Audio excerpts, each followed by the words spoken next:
you listen to me? I got that flavor. I know you're dying to feed. I ain't no dancer, just got some hip in my feet. Now throw your hands up. Ooh, you bring the lighter, I got the fuse.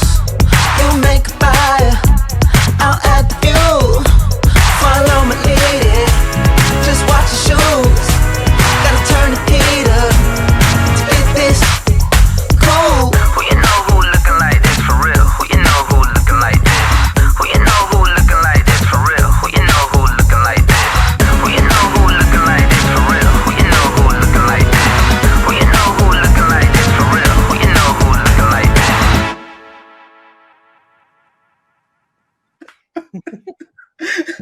Oh my gosh, my stomach hurts.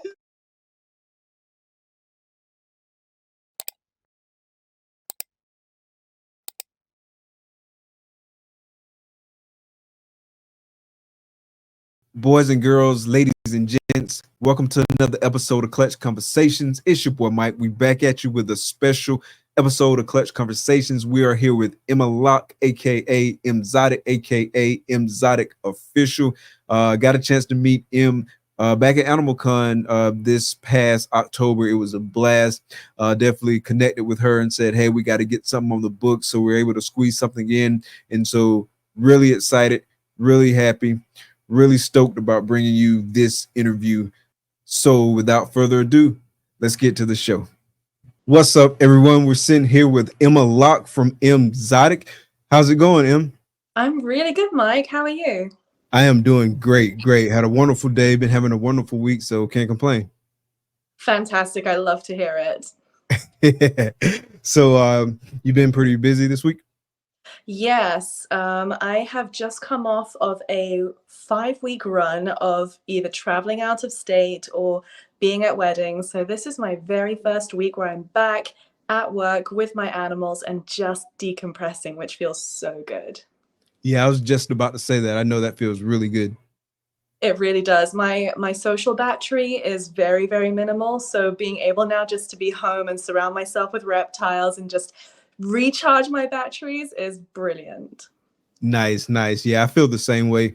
Like when I get back off like a long stretch of trips. I've been traveling a lot lately, like with the shows and stuff, or different things like related to the industry. Like last week, we were at the KINOVA facility last weekend, and then I get 2 weeks off, and then I'll be going to St. Louis in ARBC. So definitely looking forward to that. But when you get to come home and just kind of like chill out, it's a good chance to recharge and kind of get that energy back up. Completely. 100%. So 126,000 followers on Instagram, 723,000 subscribers. So on YouTube. So for those who don't know, which apparently is very few people, give us a little bit about your background. Sure thing. Well, hi, everybody. I'm Em. Nice to meet you all digitally. Thank you for joining us. My name is Em, but I go online by Emzotic. I am a former zookeeper, a published author on zoological fiction, as well as a digital animal educator, where I create videos that help people to make better choices for their exotic pets, but also where I just share my love and passion for various animals, really everything I come across around the world, and really with a passion to help people to create better setups for their pet reptiles in particular. Nice. So you getting involved with reptiles and animals in general, did that start with the zookeeping, or was that something that was always there and that's kind of what led you into zookeeping? You're correct. It was always there. I actually started my first paid animal job when I was 10 years old, living in Hong Kong. I was working at a specialty pet store, just stacking shelves, making some additional money to buy birdseed to feed my pet budgies that I had and my pet turtles. And then from there, I kind of graduated onto different jobs, such as capturing, training, rehabilitating, and placing wild dogs in Hong Kong, with families, so dog rehabilitation. And then I kind of went on into training animals for film and television, such as meerkats, birds of prey, small crocodilians, a whole variety of exotic animals. And then from there, I am now Emzotic, just doing what I love to do, which is talking about animals at length online. Nice, nice. Yeah, that's quite a variety of animals. Definitely much more than I've gotten the opportunity to work with. So talk about that transition into the social media space. So we talked about like the really impressive numbers. And so talk about that transition into the social media space and what that looked like for you. So I decided that I wanted to share all of my animal life online because I was getting super tired working as a traveling animal educator. So I'm going to kind of paint the picture for everybody. Let's transport you to England. It's cold, dark, rainy, absolutely miserable. And you have to get up at 4 in the morning to drive an hour and a half to a private facility where you're keeping your animals, and you have to feed and clean everybody, prepare diets for your nocturnal animals, your diurnal animals, and you've got to gather up these various animals. It's usually about 12 animals. So starting with a bird of prey, and then followed by a parrot, a variety of invertebrates, then a variety of small reptiles, graduating up to armadillos, meerkats, spring hare, a whole bunch of really cool animals, tanuki, also known as raccoon dogs. And then you have to travel, once you've caught everybody and settled them in your car, to 2 or 3 different colleges, universities, a museum, maybe an old people's home, and you're bouncing all over the place doing 200 miles in a day, then driving back, settling everybody, making sure that everybody is fed and settled, and then driving the hour home, sleeping a tiny bit just to do it again for months and months and months. And I thought, you know what, if I am tired, my animals have got to be tired too. So I thought, let me just take a step back here, wind down my in-person shows, and see if I can do my shows but on the internet for people. So I just started really basic with a giant African land snail the size of my face. His name is Shrek. Oh, wow. And 2 African Madagascan hissing cockroaches. And I just gave my 2 very general presentations about those 2 animals on my YouTube, and things, when I tell you, Mike, it exploded so quickly. In the space of 6 months, I'd gone from, I think, 0 subscribers to making a full-time income that completely eclipsed what my daily income was, or my monthly income, from my regular job. I thought, I think there's something here, so I'm going to run with it and keep on making these videos. Oh, nice. So what do you think with those early videos, like what do you think led to such like a quick success rate? Initially, I think that I was very calculated with the kinds of videos that I put out, because yes, it was stuff that I was interested in, but I looked at on YouTube, which is the 2nd largest search engine in the world. It is owned by Google, and they treat it as such, as a search engine. Even back in the early days, I was going, let me look up the videos on this animal that I have, or this animal. And when I put in Madagascan hissing cockroaches and African land snails, hardly any videos came up.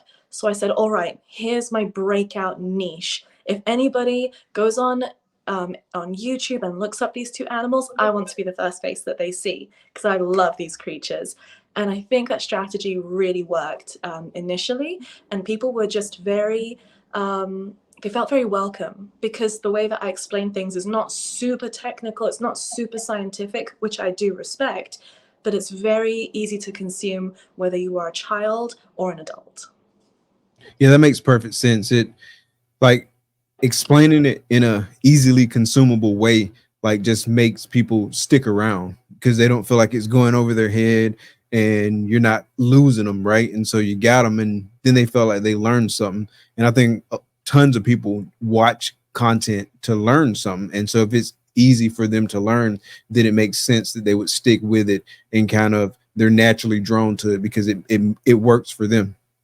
You hit the nail on the head, Mike. Actually, the way that I approach my content is people should either be entertained, or educated. And I try and do both. I call it edutainment. And the ultimate goal is to make people who have come and given me their time, time is currency, attention is currency. For the people who've given me their time and attention, I want them to leave my channel either feeling educated, entertained, or in some way that they have had a better day because of it. I want them to feel positive and uplifted. That's why I keep things very light, very jovial, very upbeat. I don't do drama, I don't do clickbait. It is purely edutainment and feel-good content. Nice, nice. So I might have missed this when you were initially explaining it. The animals that you started your YouTube with, were those like your animals, or were those the zoo's animals? Like, how did that play out? It was a mixture. So Okay. the vast majority of the animals that were featured in those early videos, like the giant Indian fruit bats, which have a wingspan of like 4 to 6 feet, it's incredible. Oh, wow. Those animals were part of a cooperative. So it was a whole bunch of animal educators who came together and put money down on a place where we could help each other raise and maintain these animals, and also rotate the animals very in a comfortable way. So I had a real knack for the bats, the armadillos, the meerkats, and a lot of the smaller predatory mammals, weasels, badgers, stoats, things like that. Other people had much better experience with the birds of prey. So we all kind of chipped in together, raising, breeding, and operating out of this one facility, which was a co-own and a co-op, and it worked so well. So I could just ask one of the 7 other people, hey, can I borrow your armadillo? Hey, can I borrow your meerkat? Can I borrow your bat? Well, the bat was mine, but you kind of get the idea. We were all sharing animals and sharing the responsibility for these animals. That makes sense. Real quick story about bats, since we're on the subject. So I live in Gainesville, Florida, and so that's where the University of Florida is. And so on campus, there's what's called the Bat House, and it's like essentially this big building where there's about 500,000 bats that live there. Every night, they fly out and like fly around the city, like eating bugs and stuff like that. And then they all return to the bat house. Like, it's a thing they do on like a daily basis. And so it's a big attraction here locally, because people kind of line up around about the time that they're going to fly out. And so they can see them all fly out. And it's a pretty cool sight. When I first moved here, when me and my family first moved here, we would go and look at it. It's pretty cool to see, especially if you've never seen it before. And so they would always come back. But after this last hurricane, the bats left and didn't come back, and they, to my knowledge, they're still not back, which is really weird. Yeah, a lot of bats do show a lot of site fidelity. They will return, but it could be possible that they've just found a new place to roost that also is abundant in insects or the fruits that they want to eat, depending on the species. So I hope they come back, because they are so vital as pollinators as well as pest control. And people are very afraid of them because of rabies, which I understand. In England, we don't have that, thankfully. But they are vital. If bats were wiped out, it's very much like bees. We would be in serious trouble as the human race. We really would be in serious trouble. Yeah, I'm wondering what local impact that's going to have, because to your point, like, they eat tons and tons of bugs, like something to the tune of billions, probably, like over the course of time. And so I wonder how that's going to affect us locally, because Gainesville is a very swampy area. So the bug problem could get out of control pretty quickly. That does not sound enviable, and I really hope that the bats return for you. I was joking with somebody and said we need to put up a bat signal. Yeah, or second best thing you can do is put up bat boxes. Bat boxes do work, and they really do wonders in promoting local bats to come in and roost. Okay, that's nice to know. So early on, it sounds like there weren't a ton, but I'm sure there were at least some. What were some of the early challenges when you kind of started your social media journey? Oh, I think the most common issue that I encountered was the moment that you get any kind of notoriety, immediately people try and shut you down. And I found this in my real life as much as online, where people were happy to see success up until a point, and then it kind of became uncomfortable for them, which is a terrible thing, but it really shows you who is in your corner and who's not. And it's just something that everyone who creates any kind of social media presence for themselves does have to navigate, is you put yourself out there, you create a huge digital target on your image, and people are allowed to take a swing. So I had to learn really quickly to navigate that, and now it's like water off a duck's back. People can say whatever they like. Thankfully 99% of it is so lovely, and I'm so grateful for the community that I have. So shout out to any of my creature crew who are listening, because they are phenomenal as a community. But that was one of the biggest challenges, along with also finding a schedule, because in order to grow and maintain your growth, you have to be consistently producing. And now more than ever in 2024, if you're sort of skipping uploads, the algorithm hates that, and it can penalize you for it. And if you take a little mental health break, a week or two off, it can feel like you've been gone forever. And when you come back, you have to claw your way back up to those views that you're used to. And that can be really demoralizing. But thankfully now I've sort of found my process for that, and it doesn't feel like such a draining thing. I don't have the burnout that I used to be affected by. But when you're first getting started, that can be quite the challenge to stick to a consistent uploading schedule. Yeah, that makes perfect sense. And to your point earlier about people with like limited support, essentially, like I've seen that too. Like it's all good up till you get to a certain point, and then once you kind of get to that point to where maybe they view it as you're kind of like in spitting distance, for like lack of a good better way to say it, then it becomes a problem. And then you really start seeing like who's truly supporting you, who's not truly supporting you. And so talk about like how you addressed that and how you handled it.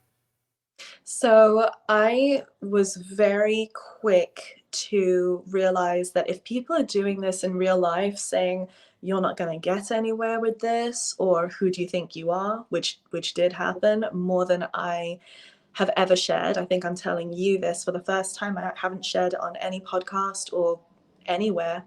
I had friends of mine for over 20 years turn their backs because Oh, wow. said that it was cringy, that I was getting too big for my boots. And this had been just when I was getting started, and I was sharing my success, trying to take them out on dinners and things like that, trying to pay it forward and being there for them and what careers they also were building. So to have that, I thought, I need to look out for myself here. I know where I want to go with this, and I know the reason why I'm doing this. And the people that I'm going to keep close to me have to be people who are in my corner. And I don't necessarily need people to champion me and tell me I'm so great and show up. But don't be against me, if you are a friend, and when you're actively messaging saying, I hated your new video, or you Oh, look like wow. you gained a couple of pounds, or anything like that, it's just not great. So I was very quick to condense down my friendship group. And that was very tough because these are people I counted as almost like family for 20 years.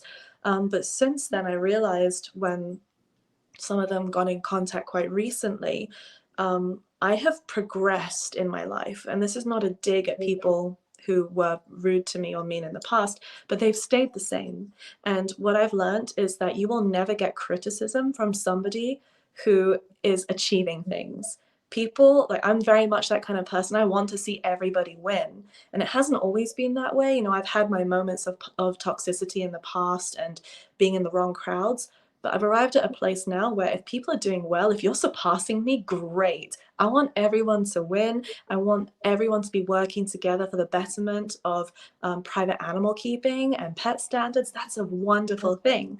So when I look at those people who were rude to me in the past and they haven't done anything new or different or exciting, and they're sort of living the same life, I think to myself, that was the greatest blessing, to realize that for what it was, because I might have also stayed exactly the same. Whereas now there is not a single person in my life that I can think of anywhere in my work life, in my personal life, who is not uplifting and moving forward and going after projects and being a great person and lifting others around them. So, you know, you really have to elevate your company, as it were. If you really feel like people are holding you back from achieving what you want, there's nothing wrong with going, okay, I love you, I wish you well, but I want to find people who have this more uplifting energy, because it does wondrous things in your life. Absolutely, absolutely. And I'm so sorry you had to go through that. But it sounds like you made the right decision, while a tough decision, still the right decision that made sense for you to continue progressing, continue growing, and move forward. And so it sounds like you also learned a lot from that experience too. I'm a firm believer that you don't walk out of any experience without learning something and taking something good from it. We like to say, chew the fish and spit out the bones. And so you take that best part and keep it for yourself. And on a personal note, I appreciate you sharing that with me. I've actually been going through a bit of a spot myself, like with kind of that same energy, not from close friends, but just like people in general. And so it's good to hear that. Like, I feel like it was meant for me to hear that tonight. So I really appreciate you sharing that. Yeah, thank you. You're super, super easy to talk to. And I love this podcast, so I'm glad to share it. Thank you so much. You mentioned your team too. So you got a creator team. What does that team look like? Oh, so when I mention a team, it's more kind of people around me. It's Okay. yeah, when it comes to my content, a one-woman show. I write, I light, I film, I edit, and all the concepts are my own. So I would not actually recommend that, and I would be looking to build a team, because it's crucial to pushing yourself further. There's only really so far you can go as a one-person show. You will achieve what you want much faster if you're able to give up a little bit of control and hire an editor or hire someone to help you with the videography. And it might be a little bit of a strain at first, because obviously a lot of people don't want to do things for free. Naturally, people should be paid fairly for their talents, of course. But it will help you to have less going on. My thing is, I tell myself I can do anything, but I can't do everything. So I'm really at that point now where I'm thinking, if I want to go to the next level, I have to hire a team and give up some of that control I have on my channel and stop being a perfectionist, because perfection will kill progress. 100%. What's the first thing you would give up? Editing. Editing the videos is a 12-hour process. And when you work also a full-time job and have a lot of different things that you like to do and an active social life, it can be very, very difficult. So I very much would like to outsource my editing. I've got a love-hate relationship with editing myself. There's this period of kind of like procrastination where it's what I like to call healthy procrastination, because you do have all these things to do, but at the end of the day, editing is one of those things you need to do. So you need to make the time to do it. And I can convince myself that I need to do like these other 3 things before. Like, you've never seen someone clean as much as I clean when I'm trying to put off editing. I call it dread-editing sometimes. But but yeah, that's pretty funny that you mentioned editing though. And so talk about like the brand you've created and what it means to you. So Emzotic as a brand is very welcoming. It's for anyone who loves animals, and in particular people who might be looking to eventually work with animals as well. I've shared a lot of content over the years about how to work with animals and why I left certain animal jobs and the realities of those, like why I left zookeeping. And really I want to inspire people to find an animal career that works for them, because typically people are told if you enjoy animals as a child, you will either be a vet, a pet store owner, or a zookeeper. Those are always the top 3 that people talk about. And I want to tell people that there's plenty of other opportunities out there, that you can make opportunities that work so much better. And it's not true that animal jobs don't pay very well. They're just not the jobs that you hear about very often. So I would like to be able to help guide people more over the years with their careers with animals. And also my brand is very much about elevating pet standards in captivity, because over the years, I have seen us going from small unheated glass fish tanks essentially to 40-gallon breeders, and now 4x2x2s becoming more of a standard for everyday pet owners, for bearded dragons, corn snakes, ball pythons. And I'm excited to see the future of that, where people are more focused not on the minimum standard requirement, like what animal can I keep in this small enclosure, more looking at what do I have as a keeper to offer to these pets that I want to keep. That makes perfect sense. That makes perfect sense. So shifting gears a little bit, we met through Robin Markland from Redline Shipping. So talk about your history with Robin, and like how you guys met and how you guys became friends.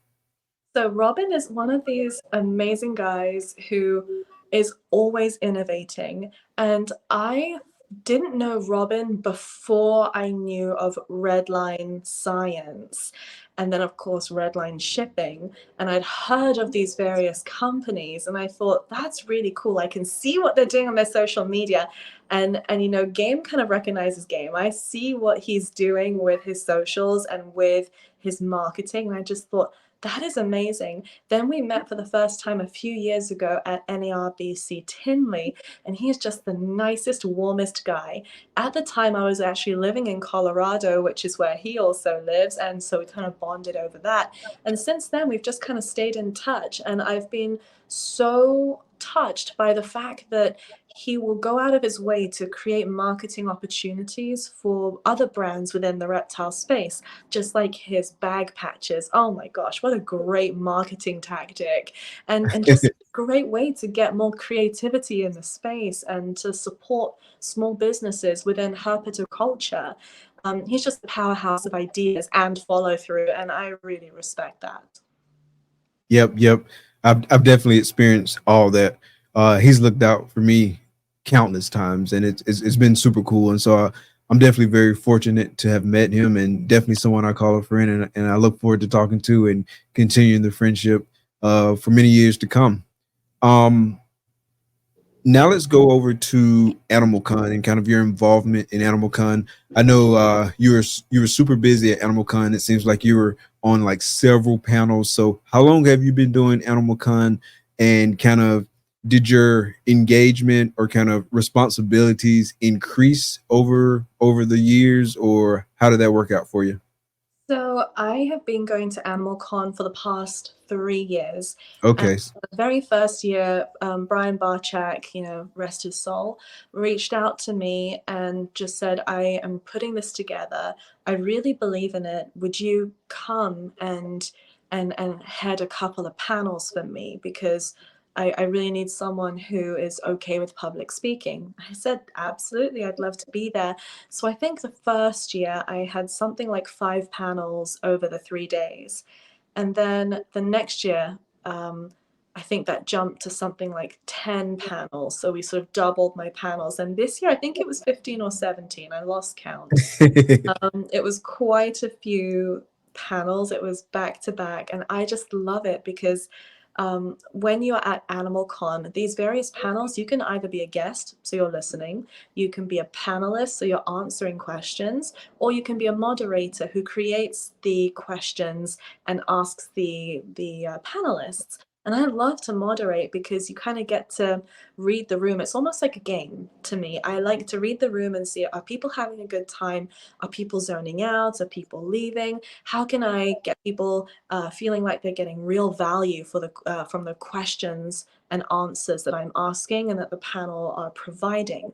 So I try and ask the questions that are not your typical everyday questions. I want the questions that are going to impact the audience. And that has just been such a pleasure and a privilege to be a part of over the years. And it has just grown, and something that's so unique to Animal Con is that really big creators will come back year after year.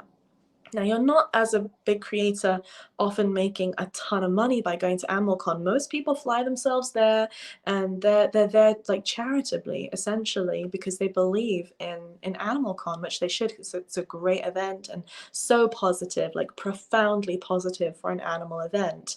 And they come back year on year, and I think there's something to be said about that and the impact that AnimalCon has in terms of connecting influencers of all sizes. You know, you've got people with 15 million followers on the same panel as people with 5,000 followers. And they become great friends, and it's a great time for the fans who get to meet a ton of creators all at once. Like everywhere you look, there's a creator. Like, oh my god, there's Forrest Galante, and then over here there's Anna Canada. It's like, wow. So I think it's real value and just really tremendous fun. Yeah, absolutely. I had a blast, and it was good getting to meet people for the first time, like folks that had previously only saw online. That was pretty cool. Like hearing like some of the panels and stuff, and like soaking in some of the information from that. I got a chance to talk to several people during Animal Con, and when I would talk to people who had been there like for like the third time in a row, they all kind of like spoke to like a recurring theme. And what I mean by that is they say each year it's just grown more and more and more, and they're really stoked, really excited about the future growth of Animal Con and its impact on not only the reptile industry, but just like the animal industry, the animal content space in general. And so I think that's pretty cool. So I know my answer to this, but I'll ask you first and then I'll share mine. What were some of your biggest takeaways from Animal Con 2024? I think some of my greatest takeaways would be that the space feels really healthy. And what I mean by that is for many years, it's felt very competitive in the space.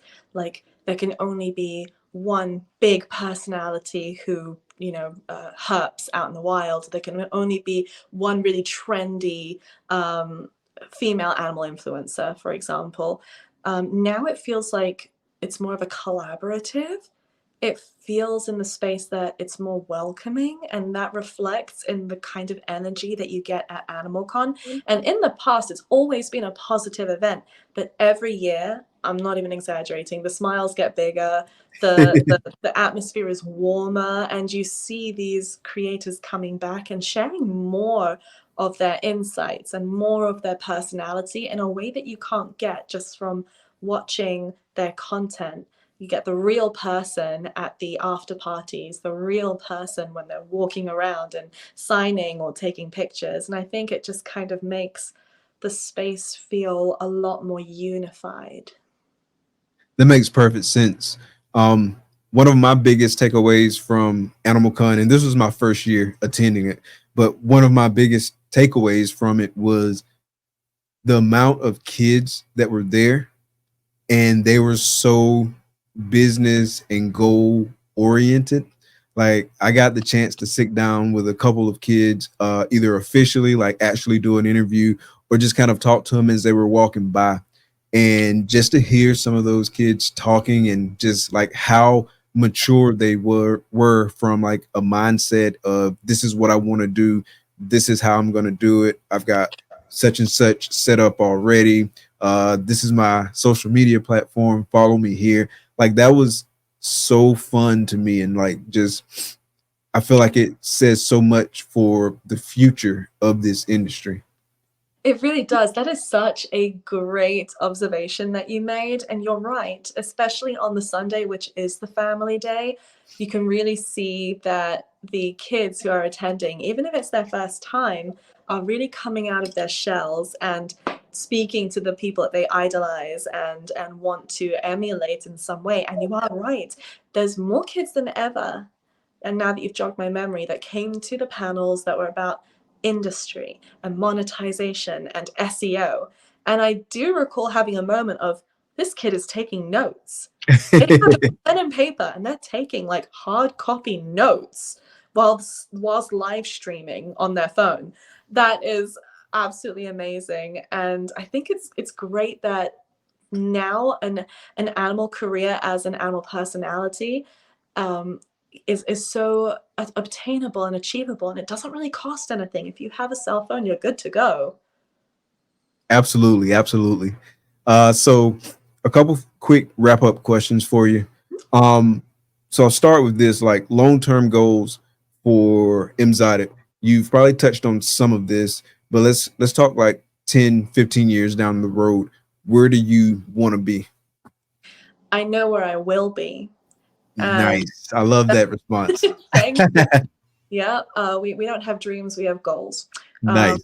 So the goal is to be creating my own line of pet products, in particular dog, ferret, and reptile products, which I'm kind of already doing in association with Zen Habitats. I do a lot of work with them.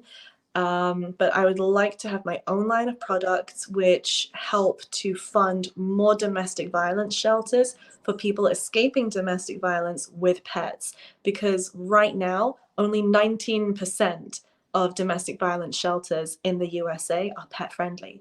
And unfortunately, from my own experience, I understand the difficulty of trying to find shelter with your pets when you're leaving a very dangerous, very volatile and scary situation. So I would like to pay it forward, all the people who had kindness for me during my hour of need, my year of need, really, and fund more shelters to help others gain more access to safety, attorneys' fees to help them in winning their cases for final restraining orders and things like that. And I'd also like to do more to feed more shelter dogs as well, spay and neuter programs, which are extremely valuable and useful, especially in lower income areas where it's not always feasible to spay and neuter a pet. So I'd like to fund more of that, and just to keep going with raising the standard of pet care in captivity. If I can get people to keep fewer animals but more mindfully, instead of amassing a larger amount of numbers of animals in smaller enclosures, then I will be very, very happy. Nice, nice. Yeah. And I love the way you responded to that. I know where I will be. Yeah, absolutely. Yeah. I love it. I love it. All right. So advice for anyone that's kind of like coming into the social media content creation game. They're looking to take their game to the next level. What are some helpful tips that you can give them to kind of help propel them to that next level or wherever they're trying to get? So if you're at sort of level 1, level 0, just kind of thinking about it, just start. Just make the channel, reserve your handles. For me, it was always going to be Emzotic as my YouTube channel and Emzotic official for all my other socials. And that's exactly what I did, and it has paid off. And you might feel like, ooh, official, I kind of am, projecting that I'm going to be successful. Yes, you should be projecting that you're going to be successful 100%, because if you are not hungry enough for it, somebody else will be. And they might not even be as talented or as educated in the zoological space as you are. There is always going to be a community that wants your brand and flavor of edutainment or education or entertainment, whatever it is that you want to create online. People out there want you, your brand, your flavor, your energy. So don't change it. Just be your authentic self. And I'm just going to tell you, your first few videos, they are going to suck. There's no two ways about it. Get them out the way. Figure out your schedule. Everybody has their first few videos unlisted after a while, but just start and stay consistent, and your authentic vibe will attract your authentic tribe. I promise you that.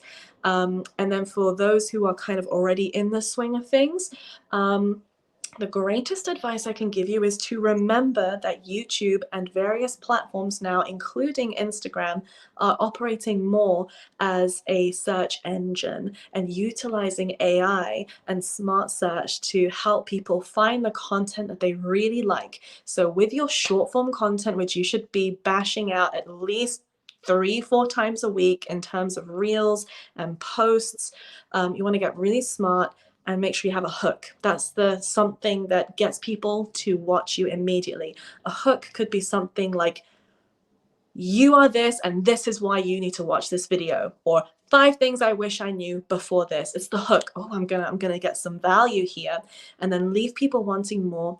Make sure that you fill out your description boxes with good quality descriptions. For example, Mike, if I wanted to talk about ginger ale, not sponsored by the way, I would maybe have my hook in a video like, you need to know why this ginger ale I was not going to buy, but now I did, and it's changed my life. But then in the description, I'm not just going to put hashtag ginger ale. I might say, you know, this ginger ale is the most amazing carbonated drink or beverage, like all these key words that people might be searching, all kind of gathered together and make it into a kind of sentence or paragraph that people gain information from. People love bullet points.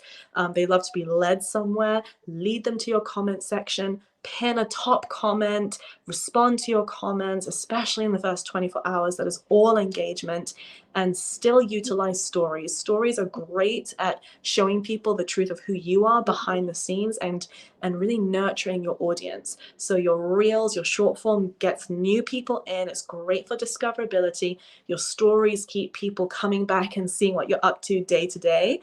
And then your long form content is where you're going to make the mega bucks, because the long form is where you get to showcase that you really do have credentials and that you can hold audience, you can hold attention, that is all currency like we spoke about before. And that's where sponsorships come in, and that's where you're easily making your like $2,000, $5,000, $10,000 deals in those videos. So it all links together to make one invaluable ecosystem. And also don't forget blogs. Oh my goodness, the amount of people who don't understand how powerful and how monetizable a blog is in today's world are sleeping. I manage a bunch of different reptile affiliates. It's one of the other things I do is I run affiliate programs for various reptile-centric companies. I have affiliates that have 5 million followers, and they're maybe making a couple of $100 in a month through videos. I also have affiliates who just have a couple of blogs. They have maybe 5,000 or 15,000 followers total, and they're making tens of thousands in the month through strategic affiliate links, through SEO, through making sure they're, you know, ranking highly on Google and people are clicking and that they're going through and making those purchases where they're only making 10, 12, 15% on those affiliate links, but they all add up, all down to SEO.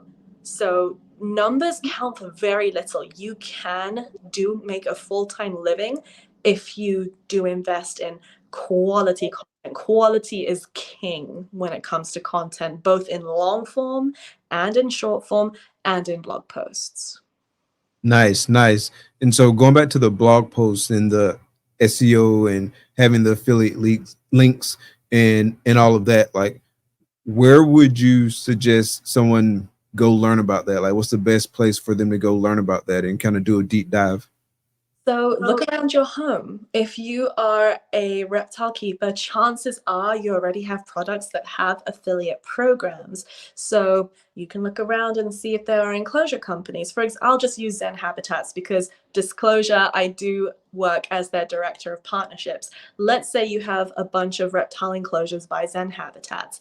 You like to represent them, they've served you well, you want to share it with your community. You would reach out to the director of partnerships or the brand manager and say, hey, I would love to join your affiliate program.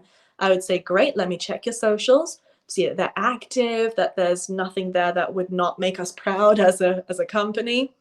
And then we issue you your affiliate link or your discount code, and you share that. And you would, share it on your various socials, your link in bio, in your stories as a clickable, tappable link. And within that 30 days, because it's a 30-day cookie typically for most affiliate programs, if anybody who clicks on that link goes back and completes a purchase within 30 days, you make your percentage. So for us, it's 10%. And that can really add up. We have affiliates from, 2019 who have made $300,000 just in affiliate marketing for us. Oh, wow. Yes, so their take home was over $300,000. Over that 5-year span? Yeah. Nice. Nice. Not Okay. bad. That's good to know. That's good to know for sure. Yeah. So if you're making a blog and you're partnered with Zone Habitats and then this reptile feed company and this reptile cleaning company and this reptile themed company, and you're doing well and you're being active, like, hey, you will get out of it what you put in. You cannot just leave it there and hope that stuff sells. You do have to market. And for me, I find that marketing through making reels that then lead you up to the link in bio, or by having a link tree and sharing that in my stories at least once a week, like my various codes and things, in a way that people enjoy. It's not just like, here, buy my stuff and get me paid. You have to tell the story. This is why they should get it. And they're listening to it for maybe the 70th time. Make it exciting. Like today, here's 3 reasons that you don't already know about why I am partnered with this company for over a decade. Things like that. So it has to be honest. It should be welcoming. It should give people value. And if you have a couple of affiliate programs that you are active in, it can do pretty well for you. That makes perfect sense, and that's good. That's good to know, and something I definitely need to look into for sure. We can talk. All right, sounds good. Sounds good. Well, Em, I really appreciate you sitting down and chat with me tonight. Definitely been looking forward to this. It was great to meet you in person, and definitely hope I see you again in person in the very near future. Yes, please. That is just absolutely wonderful to look forward to. You have been such a pleasure to meet, and I'm really looking forward to the next time that we can meet up in person and shoot some more great content. Thank you. For sure, for sure. Thanks everyone for checking us out tonight. That's going to do it for tonight's show. For Clutch Conversations, I'm Mike. The lovely lady behind the scenes is Takara. Thank you for coming out. Be blessed. Peace. I step up in the spot, they know the deal. Chillin' with that thrill. From the bottom to the top, I'm the king of the hill. Still eyes on me, feel the heat. It's a thrill feel. Got that shine in my hand, man, it's giving them chills. Still they wanna taste, they wanna see what's in my sleep. Believe, got that fire in my grip. Yeah, they need the fiend. No counterfeit, no tricks, just the realest thing. Pure and uncut, got them down, dropping to your knees, freeze. It's that glass, baby, crystal clean, pristine. Make you wanna dive deep like you living in a dream. Got them hooked on the vibe like an addicted fiend. This that glass, baby, you know what I mean. In the night it glows, whole place lit, can't quit. Every eyes on me, they can handle this shit. Hit, feel the rush, feel the push, yeah, it's too legit bliss. Once you get a taste, ain't no way you'll quit this. Pure like the rain, cold like the snow. Yo, they crave for the touch, yeah, they wanna know. Though, what's the secret mojo? Got that perfect glow, you know. Take a hit of this life, let your worries go slow, slow. That glass, baby, crystal clean, pristine. Make you wanna dive deep like you living in a dream. Got them hooked on the vibe like an addicted fiend. This that glass, baby, you know what I mean. They come from miles around just to get a glimpse. Whispering in the dark, making deals with pimps. Got that high grade shit, make the whole world limp. Glimpse, I'm the dealer of dreams, call me the main event set. Ain't no fakes, ain't no lies, it's the realest deal. Chill, got them looking for that glass, yeah, they love to feel real. I'm the plug, I'm the source, got that golden seal. This that glass, baby, now you know it's real. This that glass, baby, crystal clean, pristine. Make you wanna dive deep like you living in a dream. Got them hooked on the vibe like an addicted fiend. This that glass, baby, you know what I mean. In the end, they all come back, craving more and more. Once you get a taste, ain't no closing that door. I'm the king of the game, hear the lion roar. This that glass, baby, and it's what you're here for.